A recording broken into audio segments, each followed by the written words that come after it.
एक बार की बात है, प्रकृति को नियंत्रित करने के लिए महादेव जी ने पूरी सृष्टि को लॉकडाउन कर दिया। आज की भाषा में लॉकडाउन कह सकते हो, पौराणिक भाषा में इसको काल घोषित कर सकते हो। अकाल घोषित कर दिया उन्होंने, और सब बारिश नहीं होगी, अकाल पड़ जाएगा। तो पार्वती जी को एक बात सोची कि महादेव जी ऐसा करते हैं कि अब आप 12 साल के लिए फ्री तो हो ही गए हैं, चलो कहीं घूमने चलते हैं। भैया गर्मियों का दिन था, अप्रैल मई की बात चल रही थी, जून आने वाला था, और सब महादेव जी पार्वती की जिद के ऊपर देशाटन के लिए निकल जाते हैं, घूमने फिरने के लिए निकल जाते हैं।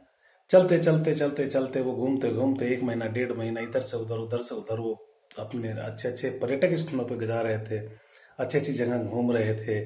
तो एक जगह आकर के क्या देखते हैं कि एक किसान अप्रैल मई के महीने में भयंकर धूप के अंदर और बैलों को साथ लेकर के खेत की जुताई कर रहे हैं। सब खेत जोत रहे हैं, जोत रहे हैं, जोत रहे हैं। पार्वती ने पूछा कि भोलेनाथ, आप तो कह रहे थे कि मैंने अकाल घोषित कर दिया है, अगर आपने अकाल घोषित कर दिया तो फिर ये किसान खेत को क्यों जोत रहा है? 12 साल तक तो इसकी जुताई कोई काम में ही नहीं आने वाली। बोलो पार्वती छोड़ो, क्या लेना देना, चलो जो कुछ कर रहा है जो करने दो। बोलो नहीं, मुझे इसका जवाब चाहिए। तो वो उस किसान के पास पहुंचे, दुआ सलाम हुई, किसान से रामा कृष्णा हुई। रामा कृष्णा करने के बाद में वो पूछा उन्होंने कि भैया आपको नहीं पता कि 12 साल के लिए अकाल घोषित हो गया है और अब कोई बारिश वारिश होने वाली नहीं है, तो बोलो आप ये जुताई क्यों कर रहे हो?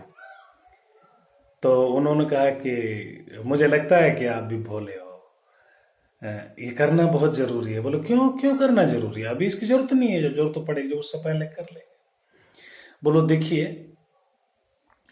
12 साल बहुत लंबा पीरियड होता है। हम साल और 6 महीने के अंदर अपने काम को भूल जाते हैं। अगर कुछ दिनों के लिए हम अभ्यास छोड़ देते हैं तो उस चीज को भूल जाते हैं। 12 साल तो बहुत ज्यादा होंगे, 12 साल में तो मैं भी भूल जाऊंगा, मेरी ये बैल है ये भी चलना भूल जाएंगे, ये जो उतना भूल जाएंगे हैं। अगर मेरी आने वाली पीढ़ी 12 साल के अंदर, तो मेरे नए बच्चों का जन्म हो जाएगा, मेरा पोता पोती हो जाएंगे।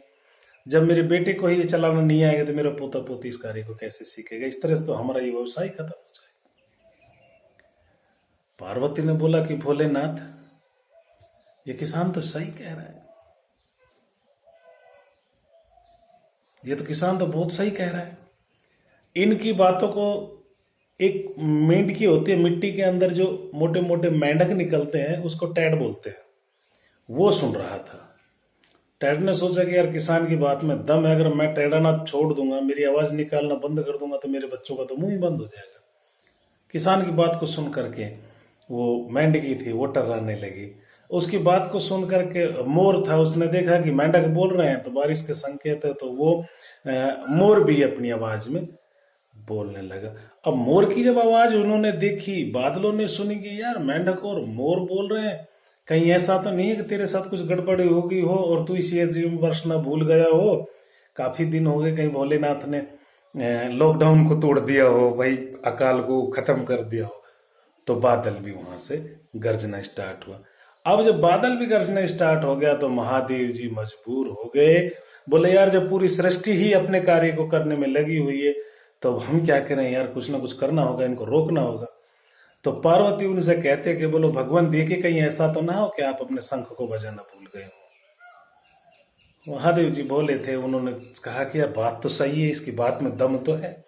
उन्होंने जैसे शंख के अंदर फूंक मारी, और जब फूंक मारते ही शंख बजा, और शंख नाद सुन से ही सृष्टि का कण कण महक उठा, सृष्टि का कण कण सक्रिय हो गया और बारिश होने लगी और वह काल खत्म हो गया।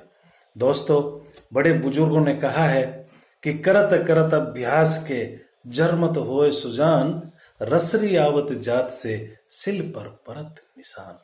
दोस्तों, अभ्यास करना कभी नहीं छोड़ना चाहिए। इस कहानी से हमें यही शिक्षा मिलती है कि हमारा जो कर्तव्य, हमारा जो कर्म है, हमारी जो मेहनत है जिसे हम करते हैं, उसको कभी भी बीच में नहीं छोड़ना चाहिए, उसको लगातार करते रहना चाहिए। इसी से हम अपने लक्ष्य की तरफ पहुंचते हैं और अपना लक्ष्य प्राप्त कर लेते हैं। दोस्तों, महात्मा गांधी ने भी कहा था कि काम की अधिकता नहीं, अनियमितता इंसान को खा जाती है। अतः दोस्तों, कार्य को हमें नियमित रूप से करते रहना चाहिए, जिससे कि कामयाबी हमारे कदम चूमे। उम्मीद करता हूं आपको ये कहानी बहुत अच्छी लगी होगी और कार्य की महत्ता, कर्म की महत्ता, लगातार कार्य करने की जो सीख हमें ये कहानी देती है वो आप सबकी समझ में आ गई होगी और आप सब अपने जीवन में इसको सर्वधारी करेंगे। दोस्तों, ये कहानी अच्छी लगी हो तो इसे लाइक जरूर करना, शेयर करना, और अगर मेरे चैनल को सब्सक्राइब नहीं किया हो तो चैनल सब्सक्राइब करना। फैक्ट्स नॉलेज चैनल पे हम फिर आएंगे एक नई अच्छी वीडियो लेकर के। तब तक जय हिंद, जय भारत।